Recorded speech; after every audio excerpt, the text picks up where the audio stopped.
Okay, hello everybody, and welcome to another AI Tourism Talks LinkedIn live show. For me, I have a great honor to have a special guest today. And not only that, today's theme is also special because we will talk about get cited in AI search or get ignored. AI search is rewriting visibility in tourism. And if your brand isn't cited, then you are risking to be invisible, which sounds really scary, right? To be invisible to your ideal customers and clients. But no worries about it because we have a special guest and today you will have your answer. So for those ones who don't know me, my name is Ivan Ivanovic. I'm the founder of AI Tourism Innovator and also the host of AI Tourism Talks. I help travel tech companies and travel brands get more leads, get more clients and visibility via the AI-powered content and strategy. Every Saturday, I publish AI Tourism Innovator weekly newsletter and digest which show with the latest AI news around travel. So in the meantime, we are slowly getting the attendees to the live. So I'm inviting you to drop in the comment section from which country, city, part of the world you are attending this live. And also you can drop in the meantime your questions, which we will answer at the end of this session. Okay, and now, ladies and gentlemen, I have a special honor to introduce you to one, first of all, the first lady on AI Tourism Talks, at least for now. And also, not only that, the wonderful expert and wonderful person, which I had an honor to collaborate with, Miss Victoria Ludemann. She is a founder of the AI Marketing Club, an AI trainer and strategist who works globally with tourism and hospitality businesses. She partners with Hospitality New Zealand, Africa's Eden Group, and she's a keynote speaker on AI marketing. Victoria, a warm welcome to you. Oh, what a wonderful introduction. Thank you so much for having me here today. I really look forward to bringing value to everyone here today, and thanks for having me on the show. Of course, thank you for your time because Victoria is attending here all the way from New Zealand in so early in the morning over there, right? But thank you for your time and for your willingness to participate, of course. So before we dive in, let's see, we have Andy from Chicago. Hello, Andy. We have who? We have Christine, Canadian Rockies. Oh, I know Christine. Great. Wow, awesome. And we have also Christine is saying, she said, yeah, Victoria. Okay, cheering for Victoria. That's how it should be, of course. We will continue with the flow now. And Victoria, are you ready for the questions? Sure, absolutely. Let's go for it. Let's go. So, Victoria, what's really changing with Google AI mode, and why does it matter for tourism brands right now? You know, a lot is changing, and this is one of the things that I'm actually been a bit concerned about over the last year and a half. I have been noticing that the old way of searching is falling away in line for the new way of search. And a lot of people actually just aren't aware. Those who are onto it are doing really well. But I've been concerned because it's going from, I don't know if you have yellow pages all over the world, but I don't know, did you have yellow pages where you live? Okay. Yeah. So really the way that I'm seeing it is that Google is the yellow pages as we know it, and we all know what happened to yellow pages. They kind of all went out the window, and now it's moving towards AI search, which is in my prediction, going to be predominantly voice and visual search. So the days of typing are pretty much going out the window, and we're just going to start talking to our devices, have little agents like personal assistants, whether they're virtual for your business or personal use, whatever the case might be. And those days of just going in and you doing the searches is changing. So we're moving away from you doing the search to the AI doing the search, and where eventually the bookings will happen within the AI directly. And I just don't think there's enough tourism brands who just really can get their head around what a huge impact that's actually going to be for their businesses. Excellent. Another question for you is, you mentioned the different types of AI search, right? Can you walk us through those, and which are the most relevant for tourism providers specifically? Sure, no problem. Okay, so let me just go over here to my presentation. Hopefully that's you need to present. There we go. Right. Okay, perfect. Okay. So there's a variety. It's all been gone are the days of it just being Google. We've now got, for those who, I'm assuming there's going to be folks who know about this, but there's also going to be folks who don't. So I'm just going to assume that there's folks who don't, and we'll go right through as quickly as we can, because of course we're pressed for time. But gone are the days of it just being Google. Everybody always used to say, well, as long as you're in Google, you're sweet. Google's been losing a bit of territory now. They started waking up when OpenAI came on board. They had 5 million users within 5 days, which was just insane. Like, it's the fastest adopted technology ever. And that has kind of changed the dynamic of how people are going to be searching moving forward. Google started looking over their shoulder when ChatGPT started really coming online with their search function as well. And Perplexity. Now, Perplexity, this was driven by Bezos, Jeff Bezos. He's behind this one. And Jeff Bezos was the gentleman who said, look, we can see that AI search is really going to move forward really quite rapidly. And where there's only 4 to 10 links that are actually going to show up. So Perplexity and ChatGPT are your AI-only search engine facilities, as is Claude. This is Anthropic. They used to be part of OpenAI, and they split off because they basically wanted to work on a more, shall we say, ethical level, shall we say. Okay. We all have our different opinions around this one, but there we go, just what it is. It's a big topic. Yeah, we could just talk about that, couldn't we? But we're not going to dive in that today, Ivan. So effectively, at the end of the day, Google was like getting a wee bit nervous, noticing that they were losing ground. And so they introduced AI overviews, which is like a hybrid, where the top half of the page was AI summaries that were coming up, and then the links underneath. Now, I'm not too sure over where you are, but they did announce about 2 or 3 weeks ago, AI mode has gone global and is now available in 180 countries. And effectively, this is training us to move from the AI, the searches as we know it, the traditional searches, straight into AI search. So it's falling in line with the Anthropics, the Perplexities, and the ChatGPTs, where there are no lists of blue links that appear underneath. Meta suddenly had a bit of a panic attack, and they decided they're going to be the largest super intelligence center the size of Manhattan in an effort to sort of close that gap. So he's on a bit of a mission, but he's going down the route mainly of doing the wearables and interacting with your wearables, mainly your glasses. I don't know if you saw the launch that they did. Yeah, of course. Crashed 2 or 3 times, I understand, while they were doing the demos. But anyway, that's a whole different thing. And he's also got the Oakleys. And then, of course, we've got our darling Elon Musk from South Africa. I'm originally from Zimbabwe. So, you know, a lot of folks always go, oh, yes, you'll have a leaning towards Elon. He got upset with Mr. Altman's ethics as well, and he dived off into X.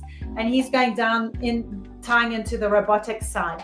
We've also got visual search, which is where we have now discovered that AI can actually see. It can see inside videos. You can interact with it. You can talk to your videos. You can talk to your camera. And it just is moving towards that whole visual search and voice search. So you've got your Alexas, your Siris. You can talk to all of these on your phone with your microphones. So it's huge. I mean, this dynamic alone, plus the social platforms all doing their own AI searches and wanting to close bookings, etc., on the social platforms, has really fractured that marketing structure. You have to be across so many different platforms now in order to surface. So game on for all you lovely marketers out there. Excellent. Actually, today I saw the announcement from OpenAI for introducing shopping directly first for Etsy, as I recall, and then afterwards they are preparing deals with all the biggest, online shops. Okay, let's go further. What do citations actually mean in AI search, and why should tourism brands treat them as the new SEO or search engine optimization, and nowadays search every optimization? Very good question. So effectively, we've moved away from the days of clicks to your website to citations within the AI search facilities. So you've got people are losing traffic to their websites because the goal for all of these LLMs is for the bookings and purchases to happen within the AI search facility. So just as you've just mentioned right there, what the goal there is, the AI does this, effectively they have this fan out approach, and there's a lot of robots that do various different functions. So you might ask in AI mode, Google's AI mode, you can ask up to 10 questions, and then each little bot will run off and get the information and suck it back up into AI mode. And that is a citation, that it mentions it. You don't get the click necessarily, but the information comes up. So we're now going after, as marketers, citations, but then we need to be aware that traffic is going to drop off. However, if you are showing, and I'll say a big if, because there's a very limited amount that shows up. The if bit is that if you do come up at this point in time, some of the LLMs will allow you to click through to your website and you have a higher conversion. But it's only once you get that click. So less traffic, higher chance of conversion when they do get to your site. However, a Gen-Tech mode has been introduced, and just as Ivan's just pointed out now, Ivan, where you were saying, Etsy, they've integrated with these big guys. So that's been my biggest concern, that the OTAs are now starting to dominate in these LLMs and are bypassing you completely. So how can we get you into those AI searches so that it's not being just taken by the big guys? Because they're trying to make their money, aren't they? Their money is through ads and through partnerships. And if you're not one of those, then they don't make money out of you, and that's a problem. Yeah, big guys are always making money. No worries about them. Exactly. So the next question would be, what can a tourism brand do, let's say this week or in the following period, to improve its chances of being cited in AI search? Okay, so I tell you what, I'm just going to go to this slide down here, shall I? I mean, these are the things that you can do. Sorry, I'm just going to skip to here. I'll give you is that okay? So if we can go for sure, yeah. All right, so these are things that you can actually start doing today, guys, to get you in there. Now, there's loads of things. And if you want to know more, come and join me in the AI Marketing Club. There's free options, but you're really going to have to knuckle down. So one of the things that I've noticed personally is that AI loves unique. If you think about it, the AI goes off and it does lots of searches and it's pulling as much information as it can. Why would it pull you up over your competitor? Give it reasons to be different, and that you will lift yourself out of whatever those searches are. So the next thing that I would also say is what I would refer to as infrequently asked questions. So you know how we have all our FAQs? Those are super interesting for me. This is super interesting. Infrequently. Please explain. Infrequently asked, yes. So it's the opposite of what most people do as marketers. In the past, we would just do general FAQs or maybe some more specific. And we're going after those long tail kind of questions as well. Now we're going infrequently. So it's those hyper personalized unusual things that people ask about. It could be like, I've got a friend, she's got a chili allergy. What chili-free, restaurants are in the area where I can book today, that kind of stuff. So go into your customer databases online, look through your reviews and crunch that information so that you can get those nuggets, so that when the AI is looking for those personalized things, you will actually surface, because search is now really moving down that personalized route in a significant way, and you've really got to cater for that. If you are not showing that, you're simply not going to come up. All right. The third tip that I would give is build out your knowledge panel on Google. All right. That knowledge panel, that's that Google My Business area. So when you log in, go in there, because if you think about it, Google is hinging a lot around the knowledge panel and knowledge base that you've got. You've got a knowledge graph, they call it. And this is one of the areas that they look to pull that information up. So a lot of people don't use it. There's ways that you can add, I do tutorials on this, by the way, but ways that you can add events, posts, information, and please get Google reviews, because Google will cite and look in its own platform before it goes off to somebody else's. They all do this. Perplexity looks in Perplexity first before it goes outside of itself. So wherever your customers are, build out on that. All right. Tip number 4, I'd say, is engagement over traffic volume. So we're shifting away from... This is super crucial, right? Yeah, this is really crucial, because the traffic now, we always used to measure as marketers how many people are coming to your site, how many are converting, etc. Now we're losing that traffic. What AI is tracking is more about the engagement and the conversions. So it's going to monitor your length of time on various pages, what they're doing on your social platforms. So start paying attention more to the engagement than to the actual traffic. Don't panic about the traffic. Yes, you do need to panic if you're not doing AI optimization, which is the next level up from search engine optimization, just for those who don't know the difference. That, for me, there is another layer, and it is quite comprehensive. Get your head around that, really important. And the 5th tip that I would also say is do lots of video, lots and lots of video, ideally shorts and not longs. So we've gone away from, like in YouTube, there's been always, they do like you to stay on your platform longer for tutorials, educational content, etc., etc. But thanks to TikTok, we've changed now, flipped everything into shorts.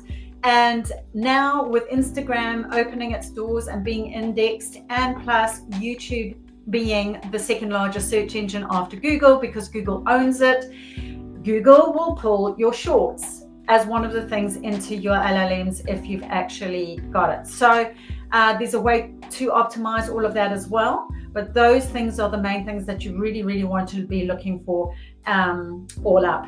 If you just did that, that's already a good start. Now that would they'll take you, a bit of time to get your head around and start doing properly, but it's not a one-off thing. A lot of people do one-off search engine optimizations. Those days are gone. This is consistent and ongoing. They want fresh, regular content on an ongoing basis. And so I would suggest that you use AI to help you, otherwise you're going to implode. Excellent. These are pure gold. I would say just one on the last, if you can go back on the slide. Oh yes, sure, yeah. There's one contradictory, let's say, advice from different marketers, like Neil Patel, for example. I know you follow Neil Patel also. Everybody is talking about, of course, short form videos, and they're important for sure.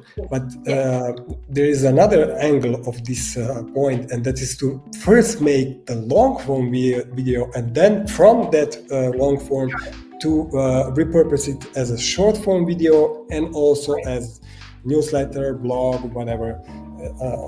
What's your point on this? So for me, that is a shortcut way, is to use, I do a lot of long form content, and I repurpose into multiple shorts. And that is a time compression saving. It saves you an enormous amount of time. It really does. When you're using AI, that will automatically do the clips for you as well.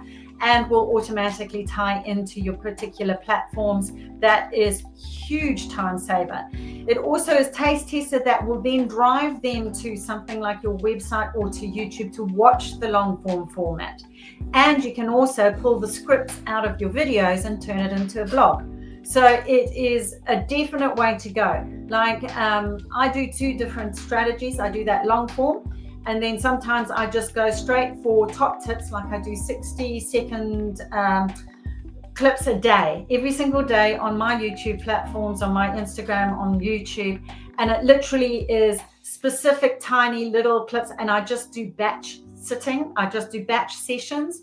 And I have a list of all the things that are the latest news topics, and I shoot direct to camera, and I just go in and do it. So I have 2 different strategies, and I'm on to, that is my preferred method, but those 2 work together very, very well. Excellent. So before we continue to the next questions, I like to ask and invite the audience to put in the comments their questions for you, because when we finish the talking session, we will answer their questions. So we have few attendees, and then please just ask your questions while Victoria is with us here. She's a great expert, and you will have great on-point answers. So let's continue. Could you share an example where a provider improved visibility in AI search because of the specific steps they took? Okay, so I'll just give you an example of, I'm just sorry, I'm flicking through. I should have sorted my slides a little bit better. It doesn't matter. It doesn't matter. Okay. It's great anyway. So, as I was saying, the biggest concern for me is that we have moved away from those. If you went to in the days of, or still, we use Google, and you typed in, say, Queenstown hotels or Wanaka. Wanaka is another town that's here in New Zealand, and it's beautiful, and it's near the ski slopes.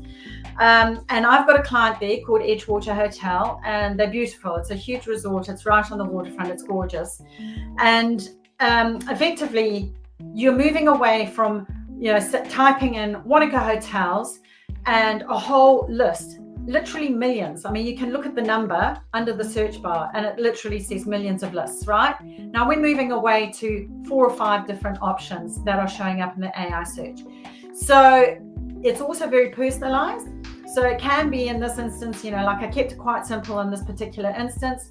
We've been implementing the knowledge that I've been sharing with you guys today, and there's more in the AI Marketing Club, but effectively they were on board right from the get-go, which was fantastic. So walked it through, and this is ChatGPT. So you would ask a question. It is more like questions that are people asking is if you are talking. So it's gone from Wanaka hotels to what hotel options are there with lake views, because I like water, in Wanaka in New Zealand, please. All right. And this is what you get. So in ChatGPT, because we've optimized it, we've got the images coming up, and you'll see here, Edgewater Hotel, number 1. Okay.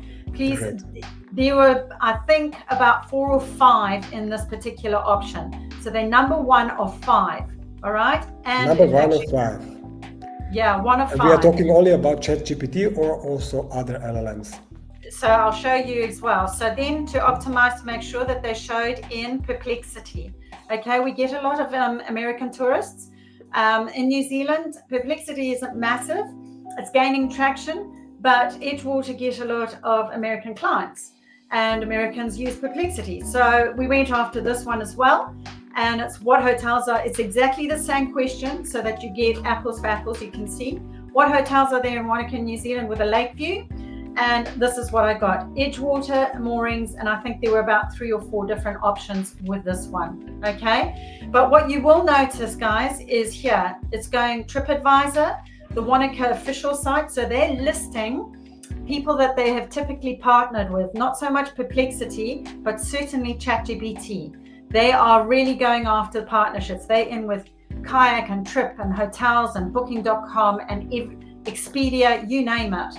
When Google first came out, it was only going to OTAs. There were no individual people listing at all. So that was quite a big thing. So the only other independent operator for the listing was Wanaka Hotel and the Moorings. Okay, so they're number one here again. All right, so that's in Perplexity. Then with Google AI overviews, which appear at the top of your normal traditional searches, that hybrid version, as you can see, ask the same sort of thing. Edgewater number one, and they're also showing over here on the right hand side as well. All right. Amazing. So they've got two places, and please note it's actually going to their website and not to an OTA. All right. Yeah. Now we're in Google AI mode. This has literally just come out in New Zealand in the last like 3 weeks, where it's actually started rolling out. And you can see how they literally are training us, guys. They will, mark my words, this is my prediction. It has not been announced.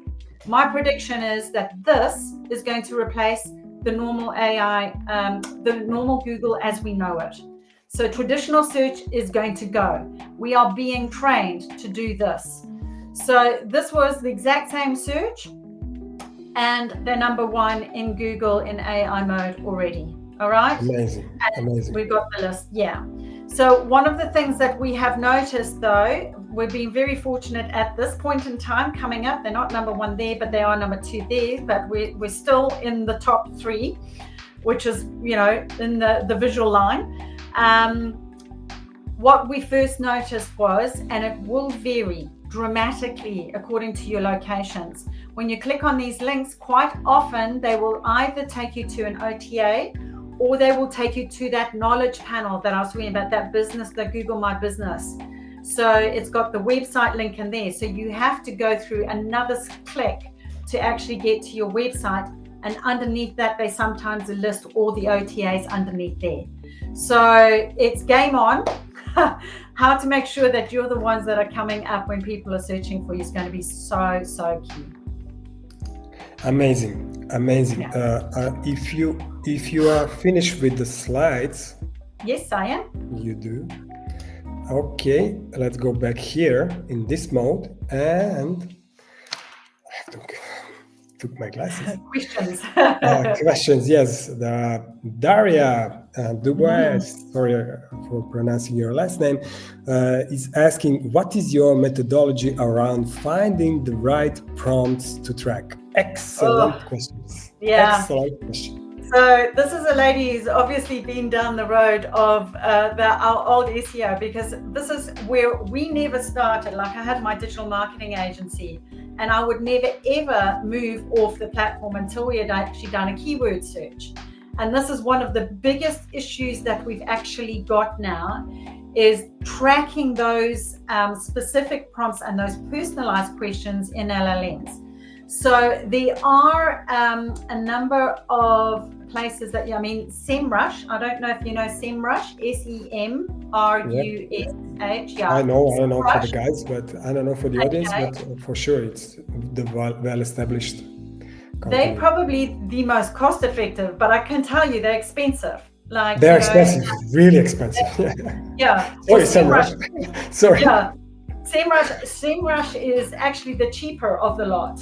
I find. Yeah. Just good. So that you know.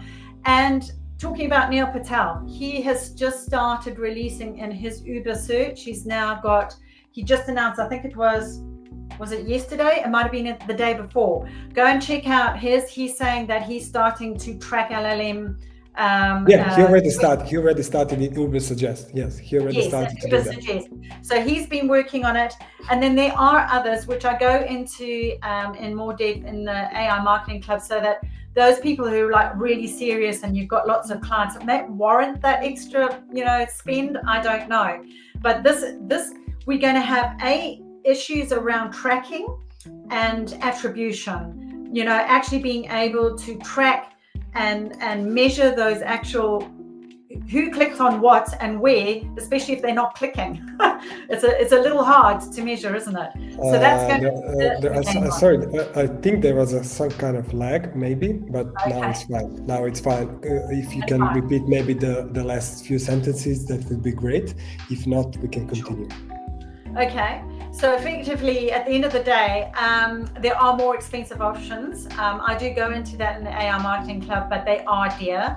And they say that they can track more intensely, but those ones are the ones that you can get started with, and Uber's probably your most cost effective, if I'm honest. And then going into SEMrush would probably be your next best from there. Yeah. But yeah, there are other ones, but they're quite full on, and it's really to warrant the price. I'm sure in time that price will come down. It's just a matter of when. But attribution is going to be full on for marketers, because that's why I was saying, we can't, like I used to go, these are X amount of clicks and a number of users that have gone to your site, and these are how many converted. Well, now we're shifting to engagement and conversions rather than the traffic clicks, and showing up in those LLMs. Yeah. Absolutely. There is another one from Christine Melfair. Do you recommend using an incognito browser so that our past information does not influence test searching? Interesting question. Yeah. I love this one, and I always think, if you are doing that, I would say yes, do incognito if you want to browse as if you are browsing as a customer, simply because AI tracks your preferences. That's the whole point. Like, for example, in Google, the way that they're going to be moving, especially with the agentic stuff, is going to be hooked on your personal profile when you log in. So, for example, if I have personally searched, I have gluten-free children, I like to be by water, I like to go to beaches for my holidays, I like to be in hotels with bed and breakfasts, walking distance to whatever. It'll track everything. They're going to expand that area, to my understanding, and it's all going to be in there. So that's going to influence my search. Moving forward, it is more likely to show me beachy hotels, going off to Rarotonga or Fiji or whatever it is. So going incognito will supposedly help if they're not tracking. Supposedly they're not tracking. Okay. Yeah, so can't say that they're not, let's just say, but it will certainly help especially if you're doing for clients. Yeah. Okay. I think there are no more questions. I can ask you a few more as additional resource. So what's for you the biggest myth about AI search? It's a little bit tricky one. I don't know. I don't know if it's really a myth. To me, it's my thing is more of a concern around people not realizing. I don't know if it's apathy or if it's a cognitive dissonance, because it's so big and so huge and so overwhelming, the AI search, that it could be so disruptive to me, I push it away. So I don't know if there's a cognitive dissonance with that. But my concern more is around, and it's not really a myth, it's like the myth would be, it's not going to affect me. It's not going to, affect my business as big as they actually say. And my worry is really genuinely, if you think about it, if you are not showing up in that AI search, what is that going to mean for your bottom line? That is friggin' huge, guys. If you are not there, you are invisible. People cannot book you. And that is going to effectively take those who don't wake up. They're going to lose so much ground or die. So my concern is that they don't wake up and they don't do something about it. That is my biggest worry. This is super scary, and we are fighting. I had another guest before you, Mr. Peter Pelarski from Canada. He's also a great guy. I saw that one. Yeah, he's a great guy, also a great expert. Yeah. And we concluded at the end of the session that we are like kind of warriors for the industry. Yes. So to say, warriors for the industry, because I believe, don't mind, on the other side of the screen, the tour operators, travel agencies, DMOs, hoteliers, don't mind us, but we are here for you. Victoria is here for you. All other people who are fighting for the industry in the terms to educate ourselves first of all, and then of course the market itself, right? So it's super crucial to adopt these strategies as soon as possible, because as Victoria mentioned, and we are talking about this topic the whole session, you will be invisible, and this is super scary. Nobody will find you, and this is happening now. So if you don't act, that's it. That's the whole story.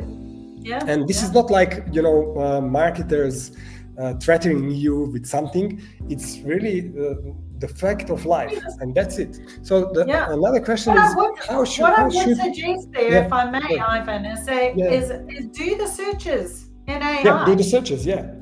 But don't do simple ones. Do ones where they've got quirky questions, because it might be like, I want to stay in Queenstown in a hotel that has a feather, 11 lavender pillows, and it's walking distance to a Thai food restaurant, and see if your stuff is coming up. Because if it's not, you're in trouble. That's the bottom line. You're in trouble. That's the bottom line. You got to get onto it now. Yeah, it is, Christine. It's my concern too, and I don't know what it is. I don't know if I just feel like not enough people are waking up to this, and that's one of the reasons I did the AI Marketing Club. It's like, learn now, because it's coming. Learn and implement. Don't wait until the flipping things hit you, like the tidal wave has hit you. Oh, I better learn how to swim now. Swim before that. The wave is coming. So we should. The wave is coming. So how should small operators without the big SEO or GEO, whatever budget, so without big budget, that's my biggest also concern, should approach this shift with small budgets, because most of them are small and medium enterprises, working with 1 or 2 or 3 persons, but it depends. Of course, there are larger agencies to operators and OTAs or whatever. But what's your point on this? They are the majority of New Zealand, who you're talking about. The majority is globally. Probably, because a lot of them are small, medium enterprises. They really, really are. Yeah. And those are the ones that I'm most worried about, because they don't have the big biggies to actually get exposure, like the OTAs. You can't go to Sam Altman and say, hey, I've got a 2-bedroom Airbnb, you know what I mean? Yeah, for sure. He doesn't care. He's not going to listen. Right? Yeah. I would say one word on F, but he don't. Yes. They just don't, right? So this is my whole point. Is like those have been who I've looked after for years and years and years. Like those are my people, and I know them personally. And it's just like, oh my gosh, how can I protect them? So honestly, I mean, this is one of the things. Get trained up. You don't have to use me. The AI Marketing Club is a monthly install. It just teaches you everything that you need to know. It's going to save you time and money on how to do all of this without imploding. And it's going to show you how to get found in AI search, where it's not going to cripple you. We've done all the research. These are the apps that you should use. Don't worry about these ones. That one's too expensive, or this one does that. So if you think it's worth the spend, use it. But I found that it did this and it didn't do that. So that's the one thing. But you don't have to use me. You can, if you've got time, and let me tell you, it does take time. Filter through all of those tutorials on YouTube and podcasts, and listen to more people like Ivan. Tune into, like, I'm on the hunt as well. I do my podcasts as well, and I have the pleasure to be a guest. Yes, and Ivan was one of my guests, so it was an absolute delight to have you.